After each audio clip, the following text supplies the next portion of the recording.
Bismillahirrahmanirrahim. Bismillahirrahmanirrahim. Assalamualaikum warahmatullahi wabarakatuh. Alhamdulillahirabbil alamin. Wassalatu wassalamu ala asyrafil anbiya'i wal mursalin. Sayyidina wa nabiyyina Muhammadin wa ala alihi wa sahbihi ajma'in. Wa ba'du. Segala puji bagi Allah, Tuhan semesta alam. Salawat dan salam atas Nabi dan Rasul yang paling mulia, Tuhan kita dan Nabi kita Muhammad, dan atas keluarganya serta para sahabat seluruhnya dan adapun sesudah itu. Bertemu kembali di Fawas Channel. Apa kabar saudaraku hari ini? Harapan saya, semua saudaraku dalam keadaan baik, sehat, dan penuh semangat, dan semoga selalu dalam lindungan Allah, dilapangkan rezeki, dan dipanjangkan umur oleh Allah. Amin ya rabbal alamin. Sebagai umat Islam, perlu mempersiapkan ilmu sebelum melakukan sebuah amalan. Imam Al-Ghazali menyampaikan bahwa amalan tanpa ilmu adalah sebuah kerugian yang nyata. Pendapat sang imam ini bersandar dari hadis Rasulullah yang dia tulis dalam karyanya Minjahul Abidin.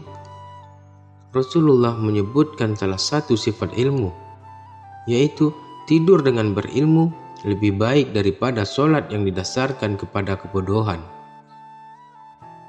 Sebab beramal tanpa ilmu lebih banyak merusak atau mudarat daripada memperbaiki. Rasulullah Shallallahu Alaihi Wasallam bersabda dalam hal ilmu, orang yang bahagia diilhami oleh ilmu, dan orang sengsara diharamkan darinya. Melalui Al-Qurtubi disebutkan bahwa mudarat berarti pelarangan yang bersifat mutlak karena membahayakan atau menderitakan. Hal ini senada dengan yang disampaikan Abu Bakar As-Siddiq yang mengatakan, tanpa ilmu, amal tiada guna. Sedangkan ilmu tanpa amal adalah hal yang sia-sia. Sebagian orang yang dikenal giat ibadah hanya ingin terus memperbanyak ibadah tanpa mau mengenal bagaimanakah ilmunya. Padahal ibadah dituntut harus dengan ilmu. Tidak boleh beribadah asal-asalan. Orang yang beribadah tanpa ilmu ibarat orang yang telah salah jalan. Ibnul Qayyim rahimahullah berkata, orang yang beramal tanpa ilmu bagai orang yang berjalan tanpa ada penuntun.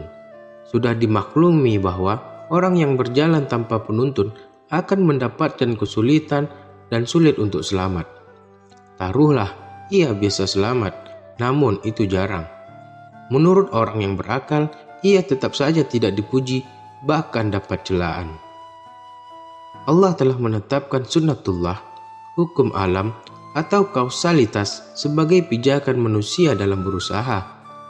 Allah juga telah menetapkan kriteria amalan yang bisa diterimanya dan akan mendapatkan pahala. Siapa saja yang berani menentang aturan Allah atau sunnatullah tersebut, dijamin tidak akan pernah sampai pada tujuan. Hanya kelelahan demi kelelahan saja yang didapat tanpa ada hasil atau pahala. Agar amalan sampai pada tujuan dan bermanfaat, ilmu menjadi kuncinya. Belajar, paham, melakukan atau beribadah menjadi rangkaian produksi pahala yang harus dilakukan. Tanpa proses demikian, tidak akan ada manfaat dari suatu amalan meskipun sebaik dan sebanyak apapun.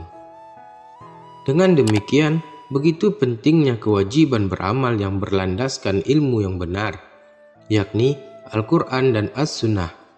serta yang ditunjuk oleh keduanya berupa ijma maupun qiyas.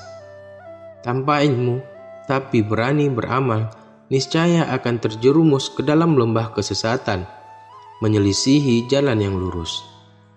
Amalannya pasti tertolak dan tidak mendapatkan pahala.